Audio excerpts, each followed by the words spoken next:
Yeah, this is sort of a part 2 to my recent video I made 2 months ago. It's called Reason Why Remington 870 Jamming.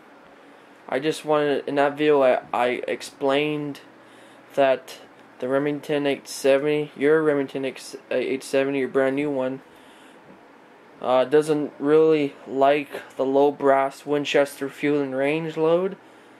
Like 7.5 bird shot, the low brass.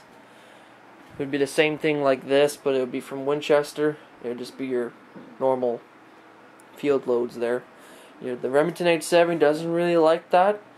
The shell expands too much, and what would happen is when you fire the gun and you try to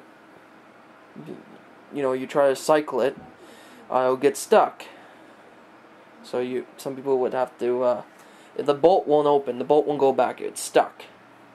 So some people slam the stock as hard as they can against the ground, and that pushes the bolt back open. That opens it up and injects the spent shell. That's not really good.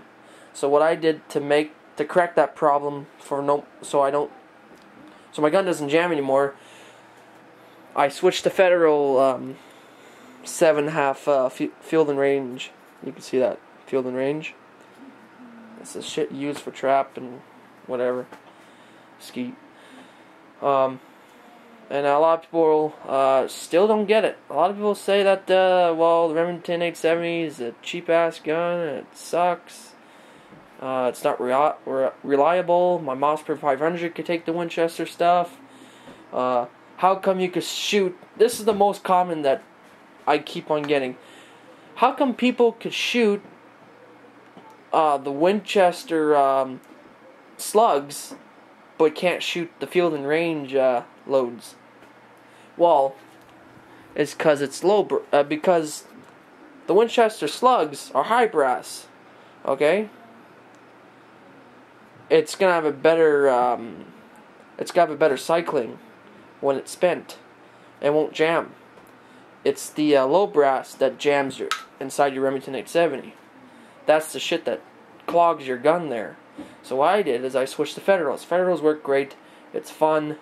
Another thing, people say it's a piece of shit. They like Mossberg better. Hey, I don't blame you. Mossberg is good. But you know what? It's not a piece of shit. The Remington 870 has a big ass history behind its ass, okay? It's been through a lot of friggin' shit. Now this model, it's brand new. Okay? But still, this could be my life forever. It's not going anywhere. I'm not going to sell it in the next 2 years. It's not going to break money in the next 2 years. Why? Because I'm going to take good care of it.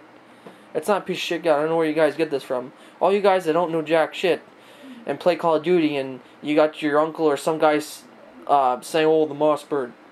You listen to him talk about the Mossberg and not about any other gun, and you believe that the Mossberg's pretty good. Hey, right now, the Mossberg, and I would say the Remington 870, are in a tie right now. They're in a tie. 50-50. But you know what? Both guns are not shit. Remington 870 is not shit. If you're tired of your Remington 870 jamming, stop buying the Winchester cheap field load shit. Now, it is true that an older Remington 870 made from the 60s or whatever won't jam like newer ones do. Well, guns were made better back then. Yeah, we're getting new technology stuff and all that shit, but you take a Remington 870 like that from 1960s or 1970s, put some Winchester stuff, won't jam.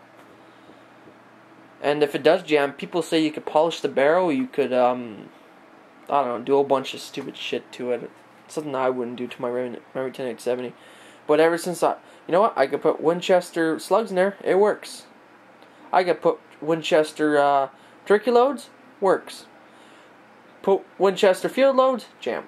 It won't. The pump will get stuck. The bolt won't. Fuck. Like it'll get stuck like this there. And it'll get stuck there. It won't fucking cycle. So I bought the Federals, and you should too. So, the Remington 870, remember this, the Remington 870 isn't bad. It just doesn't like the Winchester field and load stuff, okay? The low brass. It just doesn't like it.